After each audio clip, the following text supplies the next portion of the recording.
Últimos acontecimentos na política brasileira são debatidos no plenário Getulino Arteaga.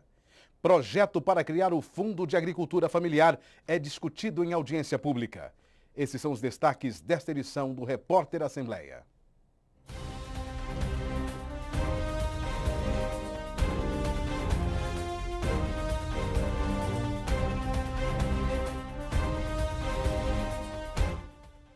Olá, boa tarde. A Câmara dos Deputados aprovou na tarde de hoje a criação da comissão especial que vai analisar o pedido de impeachment da presidente Dilma Rousseff. Foram 433 votos favoráveis e um contrário à chapa com os 65 nomes titulares e respectivos suplentes, indicados pelos líderes partidários. Sobre esse assunto, nós falamos agora com o repórter Murilo Santos, que traz mais informações. É com você, Murilo. Ok, Elias, voltamos então ao vivo aqui do plenário Getulino Arteaga. Terminou agora há pouco a sessão ordinária desta quinta-feira, 17 de março, e o repórter Assembleia convidou exatamente os dois deputados que ocuparam a tribuna durante o grande expediente, o deputado Luiz César Bueno, do PT, e o deputado Cimeison Silveira, do PSC, ele que inclusive é presidente do diretório estadual do partido. O deputado Luiz César Bueno preside o Diretório Metropolitano do PT. Os dois foram à tribuna justamente falar sobre as questões de Brasília, mas agora nós vamos repercutir com eles essa aprovação pela Câmara dos Deputados da comissão que abre definitivamente aí, então o processo de impeachment contra a presidente Dilma Rousseff. Deputado Cimeison. Eu aplaudo uma decisão que todos nós, grande parte dos brasileiros, estavam esperando como resposta principalmente aos clamores que surgiram no Brasil de ponta a ponta, de norte a sul.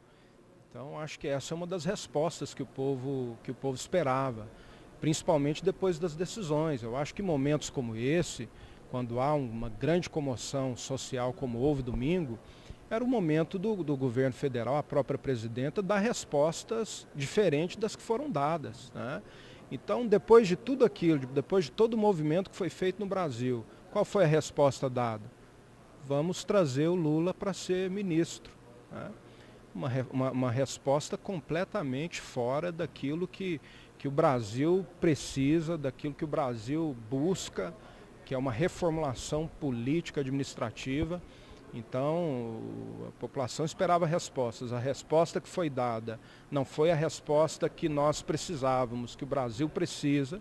Eu acho que o momento agora é de nós repensarmos a composição política do Brasil e eu acredito que o grupo que aí está é um grupo que não tem nenhuma condição de governabilidade para promover as mudanças, as reformas que o Brasil precisa. Vamos ouvir então, um pouquinho para cá, deputado Luiz César Bueno, por favor, a gente está ao vivo aqui com os dois, a avaliação do senhor sobre essa aprovação na Câmara dos Deputados agora à tarde da comissão do impeachment da presidente. Isso mostra que o governo tem força. A oposição tentou ao máximo adiar a instalação dessa comissão. O governo trabalha muito antes das manifestações do dia 13 para que essa comissão seja instalada. O projeto do governo foi aplicado, que foi com que os líderes indicassem os seus representantes para a comissão.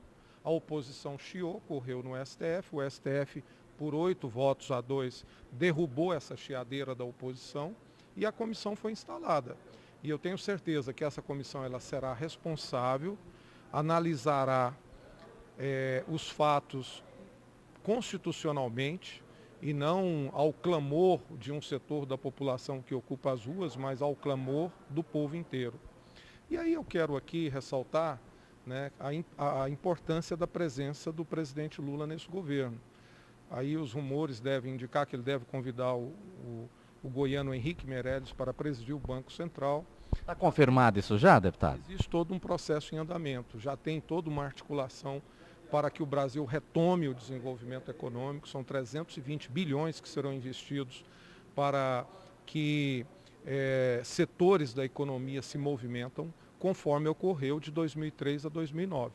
O presidente Lula herdou um governo do PSDB e desse setor principal que faz oposição ao seu governo, o desemprego era 47%, hoje tem 3%. O dólar era 4,10. Hoje, 12 anos depois, o dólar continue estagnada e a perspectiva do Brasil é que o dólar caia ainda, retomando aí os patamares de R$ 2,50, R$ 3. O desenvolvimento econômico avançou significativamente. Nós éramos a 11ª economia do mundo e hoje somos a 6ª economia. Portanto, aonde o presidente Lula chega, na Europa, nos Estados Unidos, na França, ele é recebido como um chefe de Estado. Não é à toa que ontem nós recebemos a manifestação de 26 chefes de Estado de todo o mundo que vêm solidarizar com o presidente Lula nesse momento delicado da situação política no Brasil. Eu quero terminar dizendo que nós, os agentes políticos, os juízes, promotores, desembargadores e o Poder Executivo tem que ter serenidade nesse momento, tem que ter responsabilidade, tem que ter, acima de tudo, a consciência que nós não devemos excitar as massas. Os opositores do governo foram às ruas no último dia 13 e amanhã os defensores de Lula e Dilma vão ocupar as ruas desse país. Nós queremos que sejam manifestações pacíficas e que não venhamos fazer provocação. Nós não queremos a violência, nós queremos a paz e que o Brasil passe essa página e continue o seu ritmo de desenvolvimento econômico. Vamos ouvir o deputado Simeison Silveira e aí até para lembrar para o nosso telespectador que essa comissão do impeachment, talvez até por isso, não sei se é uma estratégia da base do governo, ela tem em sua maioria parlamentares do PT e do PMDB. Nós sabemos da força da máquina, né, da força do governo, mas eu creio que a população também é forte. E eu acredito que o Brasil está se mobilizando, não para engolir qualquer coisa. O momento que nós estamos vivendo hoje é um momento diferente.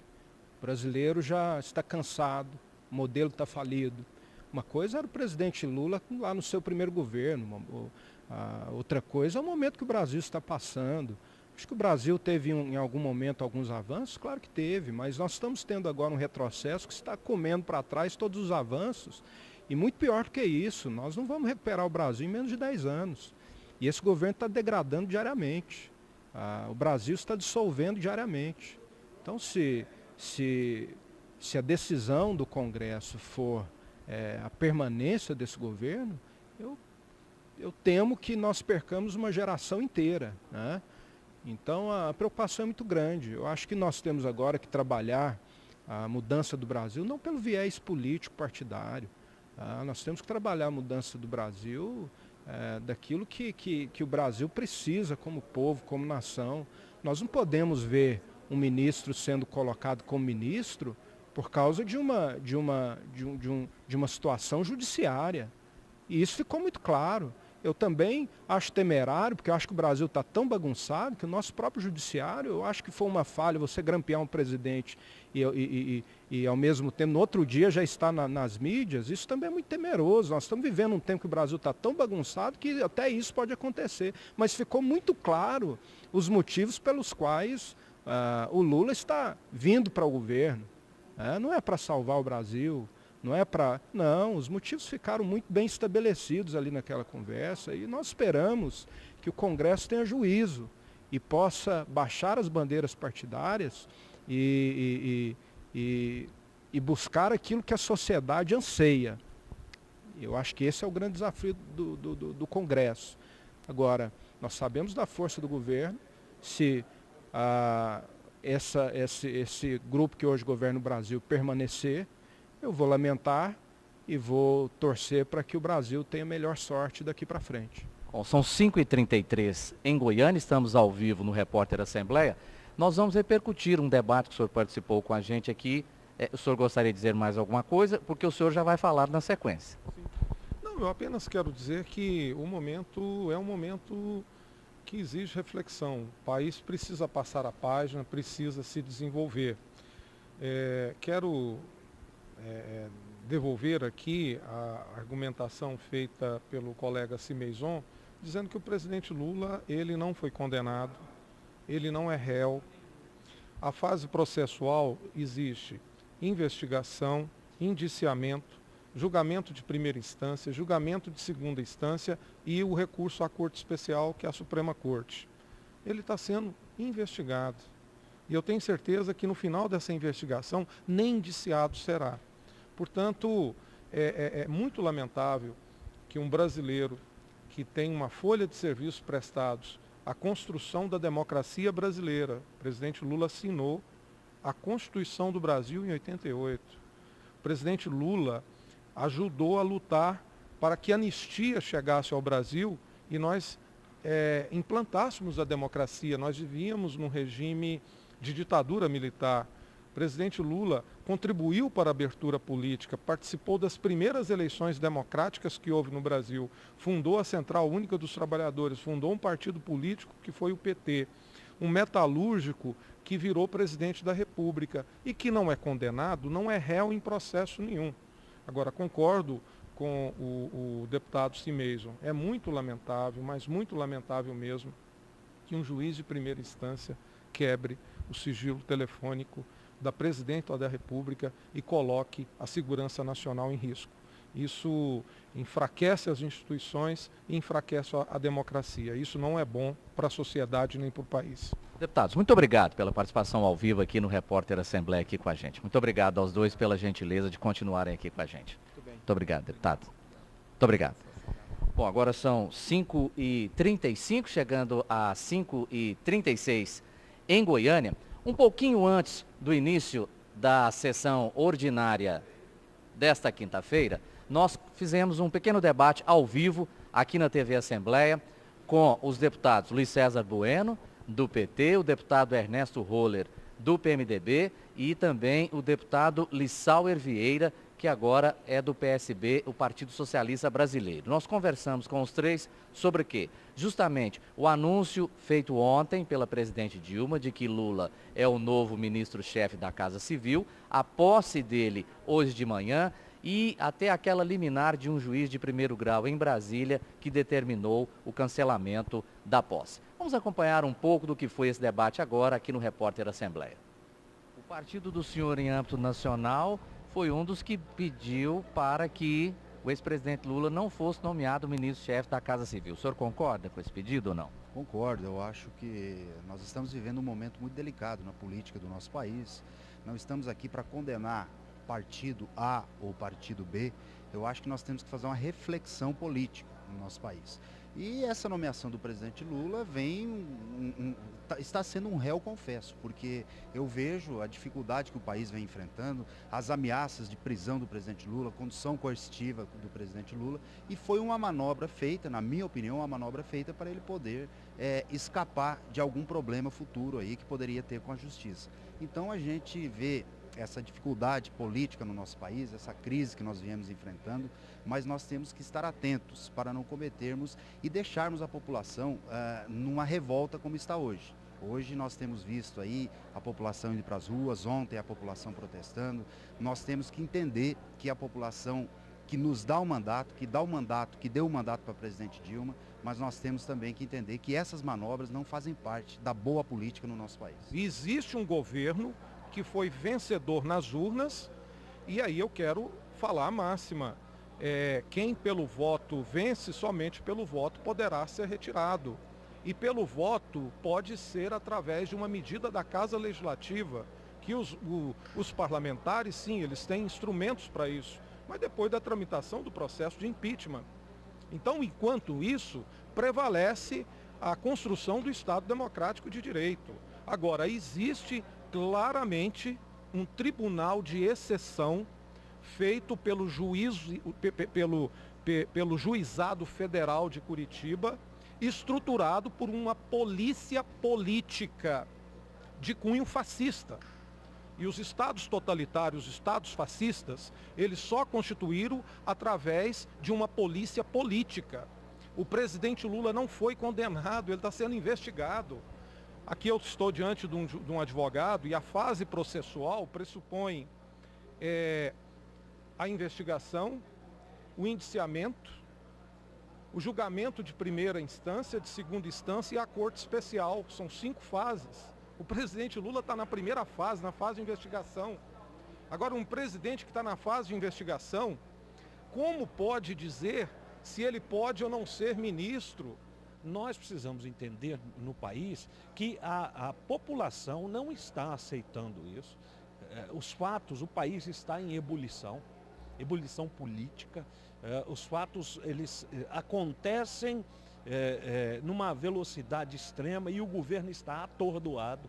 O governo está sem condições de construir uma reorganização de uma base política para garantir ao país o desenvolvimento que o país precisa e a solução do problema de natureza econômica vivida pelo povo brasileiro. Então, o momento é muito grave, o momento exige serenidade, mas exige posicionamento. Posicionamento político, posicionamento institucional e o que nós defendemos. Eu defendo uma solução constitucional, né, que seja pela via do impeachment, que seja pela via da discussão na Casa Congressual, qualquer que seja a discussão. Não defendo a violência, não defendo o ataque, não defendo a baderna, não defendo a quebradeira, mas uma coisa é nós, que estamos na vida pública e entendemos a gravidade do momento, pensarmos assim. Outra coisa é um contingente populacional enorme que já mostrou a sua revolta com esse ato. Ok, voltamos então ao vivo aqui do plenário Getulino Arteaga. Essa foi a tônica da sessão ordinária desta quinta-feira. Praticamente todos os deputados que usaram a tribuna durante o pequeno expediente comentaram esses desdobramentos de toda essa fervura na política em Brasília, com a nomeação do ex-presidente Lula como novo ministro-chefe da Casa Civil. Os deputados Henrique Arantes, PTB, Lincoln TJ, PSDB, ou melhor, PSD, foram à tribuna para falar muito da questão da corrupção. A deputada Isaura Lemos, que é PCdoB, também, durante o pequeno expediente, foi à tribuna para defender, com muita contundência, o governo da presidente Dilma Rousseff. E quem saiu um pouco, destoou um pouco em termos de conteúdo, foi o deputado Adib Elias, do PMDB. Ele foi à tribuna no pequeno expediente dizendo que, sim, pode ser que haja discussão, gostaria de ouvir a discussão do governo federal, mas ele queria também ouvir discussões e debates sobre os problemas aqui do estado de Goiás, fazendo inclusive uma série de problemas que poderiam ser discutidos pelo parlamento goiano. Portanto, estão encerrados os trabalhos da semana, dos 41 deputados estaduais de Goiás, mas a partir de amanhã uma novidade, que é o programa Deputado Jovem da Secretaria de Assuntos Institucionais aqui da Casa. Amanhã pela manhã, também nessa sexta-feira à tarde, no sábado pela manhã e na segunda-feira que vem de manhã. Universitários virão aqui para a Assembleia Legislativa e participarão de comissões, virão aqui para o plenário, escolherão uma mesa diretora, assim como os deputados fazem. É a cidadania que a Assembleia Legislativa leva até aos universitários. É isso. Elias. Muito obrigado, Murilo. Vetos da Governadoria do Estado aguardam votação na Comissão de Constituição, Justiça e Redação, além de um pacote de projetos de lei de autoria parlamentar. Ainda na comissão, projetos que tratam de combater a violência contra mulheres. Em andamento para apreciação da CCJ estão 2 que tratam de combate à violência contra a mulher. Um deles é do deputado Virmondes Cruvinel, que estabelece a notificação compulsória da violência contra a mulher, atendida em serviços de urgência e emergência de unidades de saúde pública e privadas do estado de Goiás. Outro projeto é o do deputado Luiz César Bueno, que dispõe sobre o monitoramento eletrônico de agressor por violência doméstica e familiar contra a mulher no âmbito do estado de Goiás e dá outras providências. Os processos em tramitação devem ser apreciados nas próximas reuniões. Com o objetivo de debater projeto de lei que institui diretrizes para a política estadual de agricultura familiar, os deputados Thales Barreto, do PSDB, e Isaura Lemos, do PCdoB, realizaram hoje audiência pública aqui na Casa, no auditório Solon Amaral. A agricultura familiar é hoje responsável por grande parte da produção de alimentos a nível nacional e regional, respondendo por cerca de 70% dos alimentos consumidos em todo o país. Mesmo diante desse saldo positivo, inúmeros são os desafios enfrentados dia a dia por quem depende desse meio para sobreviver. Os desafios são muitos e um deles é justamente a ausência de programas e de políticas que possam viabilizar a agricultura camponesa. A maioria dos programas, das políticas, das instituições, elas estão voltadas, isso tanto do governo federal, como também, e em especial do governo do estado, elas estão voltadas para atender o modelo hegemônico do agronegócio. Em Goiás, os movimentos ligados à agricultura familiar têm reivindicado um fundo estadual específico para o setor. No ano passado, o governo chegou a enviar para a Assembleia Legislativa uma matéria sobre o assunto. Que ele ficou paralisado, tendo em vista a crise financeira que nós entramos, vários outros compromissos que já haviam sido, inclusive, pactuados em forma de lei, ano passado tiveram que ser prorrogados. Então não adiantava nada a gente votar aqui o projeto, depois ser vetado lá na frente ou o próprio fundo não seria implementado. Com a proposta de debater esse projeto de lei do governo, que deve agora ser reencaminhado à casa nos próximos dias, uma audiência pública foi realizada na Assembleia Legislativa. O encontro foi proposto pelos deputados Thales Barreto, do PSDB, presidente da CCJ, e Isaura Lemos, do PCdoB, presidente da Comissão de Habitação, Reforma Agrária e Urbana. É preciso dizer que já inicia com R$1 milhão em conta, né? Mas que nós precisamos de conveniar com o governo federal, com o INCRA nacional, né? Com outros órgãos, tem órgãos inclusive internacionais ligados à ONU que pode destinar mais recursos para o fundo. A nossa expectativa é que, a partir de agora, pelo compromisso reassumido mais uma vez pelo governador do estado, que nos próximos dias estará reencaminhando novamente o projeto e nós possamos então aqui ser discutido na casa e posteriormente ser sancionado e depois ser de fato implementado. E assim Goiás poderá dar a sua contribuição para o Brasil e para o mundo com essa iniciativa. Os deputados Santana Gomes, do PSL, e Sérgio Bravo, do PROS, participam hoje em São Miguel do Araguaia de audiência pública que vai debater o transporte intermunicipal.